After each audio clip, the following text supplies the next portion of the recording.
Di balik setiap langkah maju dalam pendidikan, riset, maupun industri, selalu ada satu hal yang jadi penggeraknya. Kemampuan untuk membangun jejaring dan berkolaborasi.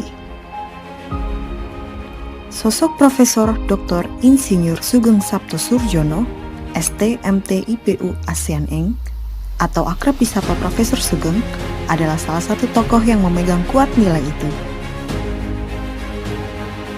Beliau adalah guru besar di bidang sedimentologi dan stratigrafi yang dikukuhkan pada tahun 2023, sekaligus Wakil Dekan Bidang Pendidikan dan Kemahasiswaan Fakultas Teknik Universitas Gadjah Mada. Di mata banyak orang, Profesor Sugeng dikenal bukan hanya karena kepakarannya di bidang geologi, tetapi juga karena kepemimpinannya yang hangat dan kemampuannya menjembatani dunia kampus dengan dunia industri, terutama di sektor minyak dan gas. Perjalanan Profesor Sugeng dimulai dari memetakan batuan di perbukitan Gunung Kidul hingga meneliti batuan sedimen di Semenanjung, Malaysia. Dari pengalaman panjang itu, Profesor Sugeng belajar bahwa keberhasilan bukan hanya soal kemampuan teknis, tapi juga soal bagaimana kita bisa bekerja lintas disiplin, saling menghormati, dan membangun kepercayaan. Bagi Profesor Sugeng, kolaborasi hari ini bukan lagi pilihan, tapi suatu keharusan. Dalam kesempatan ini, Profesor Sugeng berbagi pandangan dan pengalamannya tentang bagaimana kolaborasi dan jejaring menjadi fondasi penting bagi kemajuan ilmu dan karir. Lalu, seperti apa sebenarnya makna kolaborasi itu bagi beliau?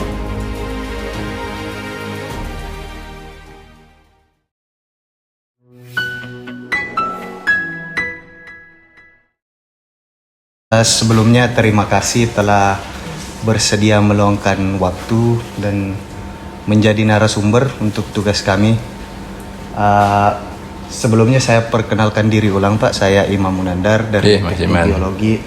Ada Mas Narendra, Mbak Audi, Mas Dava dan Mbak Anggi juga.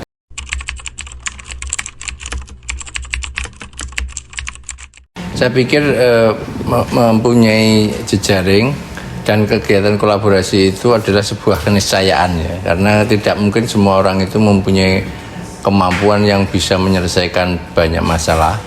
Dan saat ini saya pikir masalah-masalah yang muncul dalam berbagai sektor itu sangat kompleks ya, memerlukan pendekatan multisektoral, berbagai macam keahlian, sehingga ya sebagai sebuah keniscayaan Anda harus mempunyai jaringan, Anda harus mempunyai kolaborasi, bekerja sama untuk mencapai tujuan yang besar. Saya pikir itu intinya, sehingga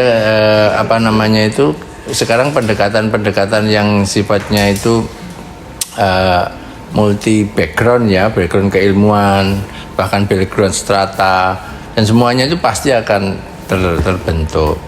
Jadi yang simpel-simpel saja sebuah pekerjaan, memanage rumah tangga, memanage kantor, memanage apa itu pasti akan melibatkan berbagai macam orang dengan berbagai macam latar belakang, berbagai macam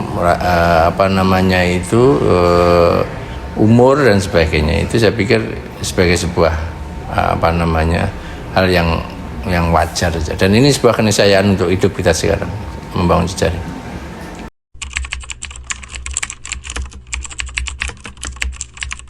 Selama ini dalam hampir semua karir saya itu saya pikir hidup dengan membangun kolaborasi jejaring itu adalah ya selama karir itu juga kita membangun jejaring. Kerja-kerja organisasi ya, menjadi pengurus, menjadi bahkan pejabat struktural atau apapun itu pasti akan melibatkan diri dalam sebuah jejaring yang ada. Saya sekarang banyak melakukan kerjasama penelitian bahkan dengan mitra-mitra dari, kalau saya kebetulan background saya banyak yang saya lakukan sekarang itu di dunia industri migas ya, minyak dan gas bumi. Itu pasti berdasarkan jejaring yang ada ya. Kita sudah mempunyai banyak relasi banyak kenalan sebelumnya selain juga nama besar institusi, itu tidak bisa dipungkiri.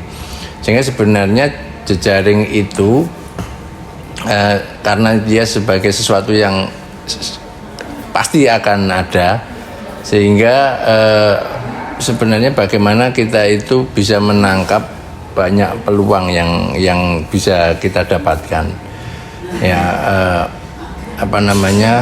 institusi yang mempunyai kredibilitas yang baik itu adalah sesuatu tempat yang sangat bagus untuk mengembangkan jejaring.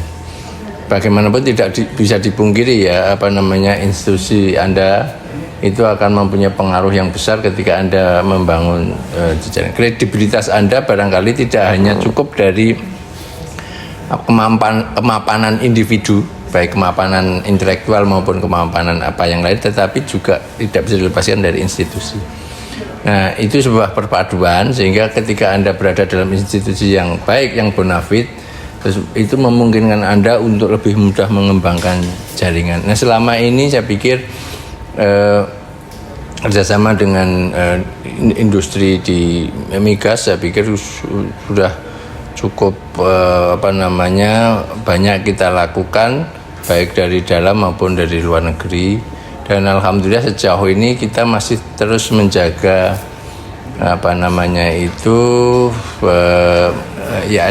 menjaga komunikasi yang baik lah dengan mitra-mitra kita, untuk mewujudkan supaya bahwa kita itu adalah bagian dari mereka, mitra mereka dalam menyelesaikan sebuah masalah, menjadi bagian dari solusi mereka. Itu yang penting. Jadi ketika kita membangun sebuah jaring, pastikan bahwa Anda itu menjadi bagian dari solusi. Itu yang penting. Ya.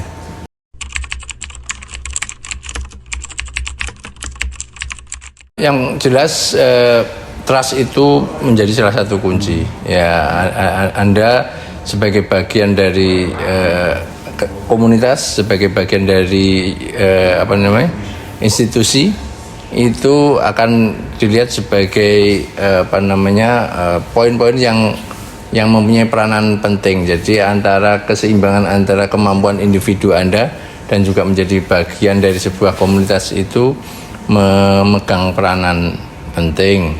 Sehingga ketika Anda ingin mengembangkan jejaring, salah satunya itu jaga dulu yang ada, rawat dulu yang ada. Semua jejaring yang sudah Anda buat itu keep, rawat dengan baik, berikan mereka trust terbaik Anda. Karena membangun kepercayaan itu yang terberat menurut saya. Jadi kepercayaan itu harus dipertahankan, karena mempertahankan kepercayaan itu sangat berat. Once orang itu tidak percaya, itu susah sekali untuk mengembalikan kepercayaan itu. Jadi supaya jejaring Anda tetap baik, hal yang cukup mendasar bagi saya, Anda harus menjaga trust baik dari partner Anda, menjadi orang yang bisa dipercaya dan nyaman seandainya seseorang itu akan mengajak Anda berkolaborasi. Itu penting menurut saya. Jadikan orang itu nyaman dulu. Jadilah pribadi yang ketika Anda itu datang di suatu komunitas, di suatu tempat itu, orang itu merasa nyaman dengan kehadiran kita, keberadaan kita. Saya pikir itu salah satu kuncinya.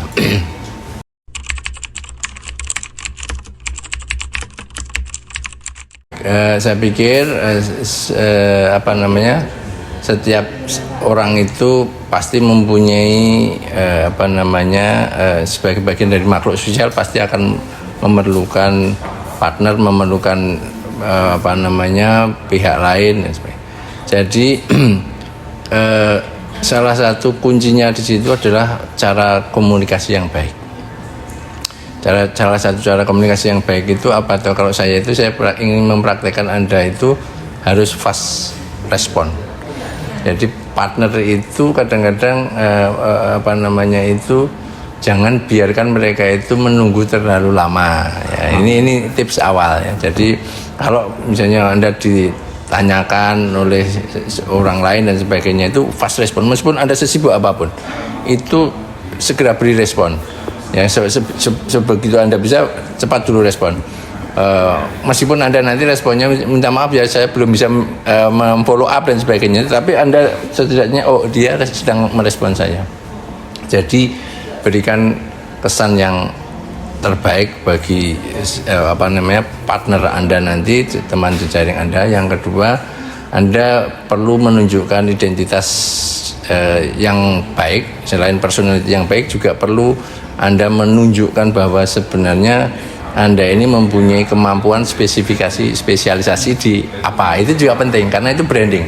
Jadi setiap orang harus mempunyai branding, sehingga nanti ketika jejaring itu sudah terbentuk, maka branding Anda ini yang akan dijadikan pegangan. Ya, jadi Anda harus jelas ini.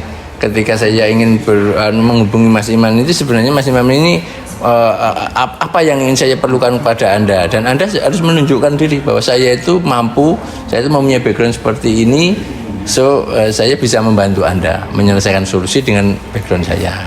Itu penting. Ya, saya pikir itu untuk beberapa tips ya. Jelaslah Anda harus senantiasa mulai dari sekarang ya, kata orang bijak itu 1000 kawan itu masih kurang 1 musuh, itu sudah berlebihan. Jadi itu menunjukkan bahwa pertemanan kebersamaan itu penting untuk menjalankan kehidupan ini ya. Jangan pernah mempunyai musuh, perbanyak teman, dan itulah hakikat dari jejaring.